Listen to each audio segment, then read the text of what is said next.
Olá pessoal, tudo bem?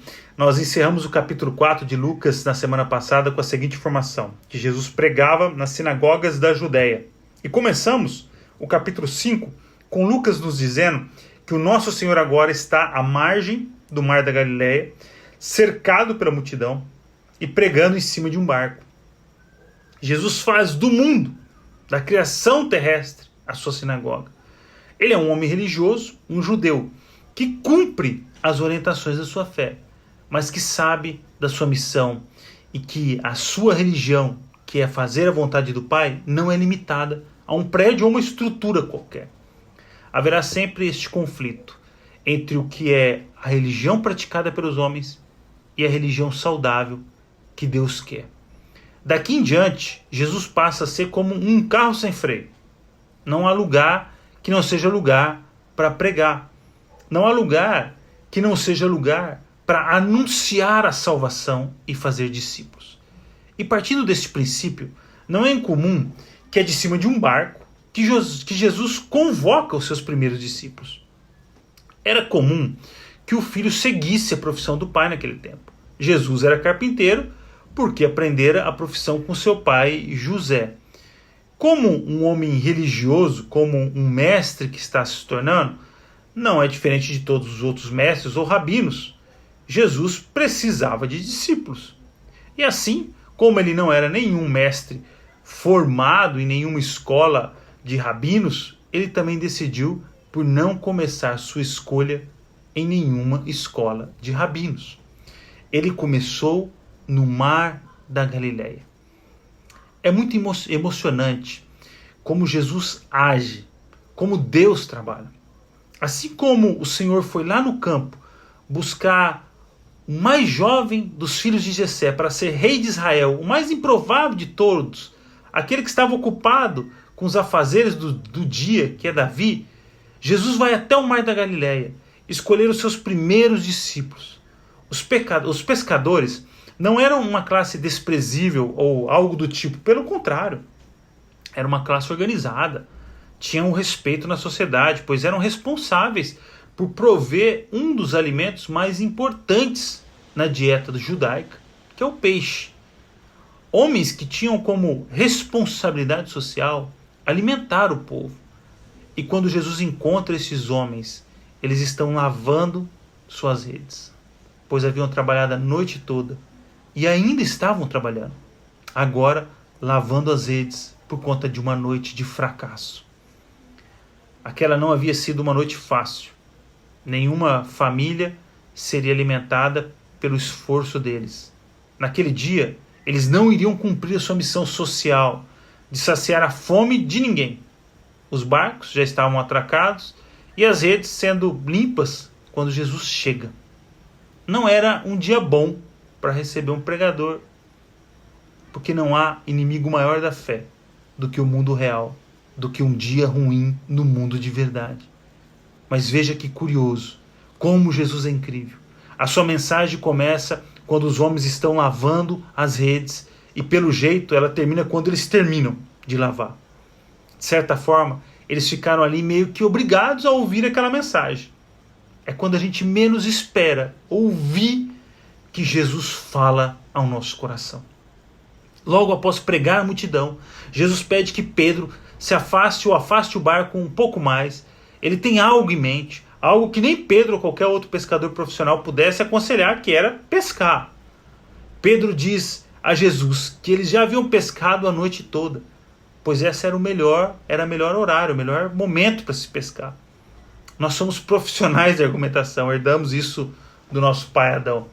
Ninguém argumenta tão bem como o ser humano. Sempre temos algo a dizer, ainda mais se estamos falando da nossa área de atuação, do nosso ambiente de domínio. E Pedro, como um bom pescador que era, líder dos pescadores, sabia tudo sobre aquele ambiente. Mas o que Jesus queria ensinar a Pedro não era a pescar. Não era uma nova técnica de piscicultura. Até porque Jesus era carpinteiro, ele não era pescador. O que Jesus está prestes a fazer é ensinar que há algo mais importante do que alimentar homens e mulheres com peixes. o milagre que Jesus está prestes a realizar demonstra que há algo mais importante do que comprar e vender mercadorias. O conhecimento de Pedro sobre pesca reforça ainda mais o milagre de Jesus. É pela palavra de Cristo que ele lança a rede. Então, o milagre acontece. É assim que um dia ruim se torna um dia bom. Quando lançamos a nossa rede, não mais pela nossa capacidade técnica ou intelecto, mas quando agimos pela fé e obediência a Deus, a pesca milagrosa é mais do que um milagre para surpreender e ganhar corações. A pesca milagrosa é uma prova do senhorio de nosso Senhor sobre o cosmos. Toda criatura responde ao seu chamado, inclusive os peixes. Isso não é algo que nunca foi visto antes, pelo contrário. Cada intervenção de Cristo no cosmos nos remete ao Deus Criador. Assim como Deus deu ordens aos sapos e aos gafanhotos para atacar o Egito, Jesus chama os peixes até a rede. A criação responde ao Verbo que se fez carne. Um milagre nunca tem como objetivo único a satisfação individual, só de Pedro nesse caso, mas sim de exaltar o Criador. Um milagre não é um sinal de poder do homem, mas sim do homem que é servo do Senhor dos Senhores. Eu gostaria de finalizar o estudo de hoje dizendo que o que esse texto não é para mim. Eu nunca consegui aceitar essa mensagem aplicada a uma vida de sucesso financeiro, de prosperidade ou coisa do tipo. Para mim não é disto que se trata essa mensagem. Isto para mim é reduzir um dos feitos mais incríveis.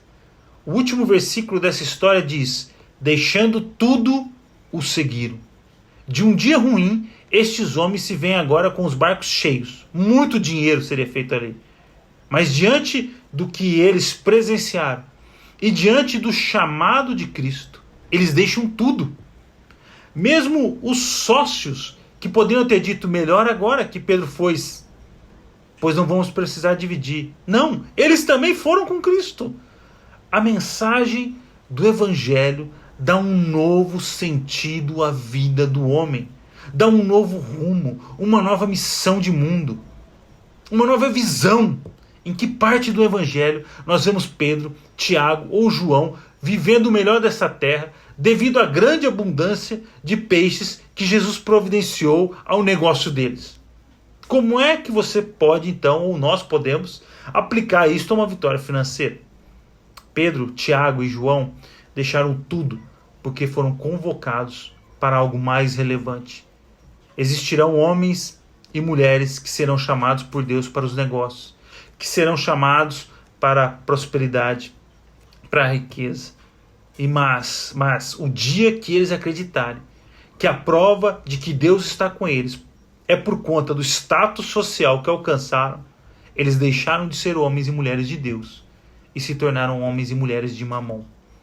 Pois deixar as riquezas significaria para eles não terem Deus em suas vidas. É por isso que a confissão de Pedro é tão importante. Quando nos damos conta do nosso pecado, a nossa primeira reação é de vergonha e queremos nos afastar de Deus. Foi o que aconteceu com Adão. Não nos sentimos dignos de estarmos na presença. Você entende agora por que Jesus não foi buscar na escola dos fariseus um discípulo? Um fariseu diria para Jesus: é exatamente de alguém como eu que o Senhor precisa. Um homem justo e perfeito. Mas Jesus é o único justo e perfeito. E ele já está plenamente satisfeito com sua justiça e perfeição. O que ele busca agora é transformar homens injustos e imperfeitos. Os milagres demonstram o seu poder, mas é o seu ato de redenção nas nossas vidas o seu maior milagre. Andar sobre as águas não exigiu sua morte. Acalmar a tempestade não exigiu a sua vida. Multiplicar pães, curar enfermos, ressuscitar mortos, nada disso lhe custou a vida. Salvar a nossa vida lhe custou o último suspiro, um alto preço que foi pago. Que o Senhor te abençoe e até amanhã.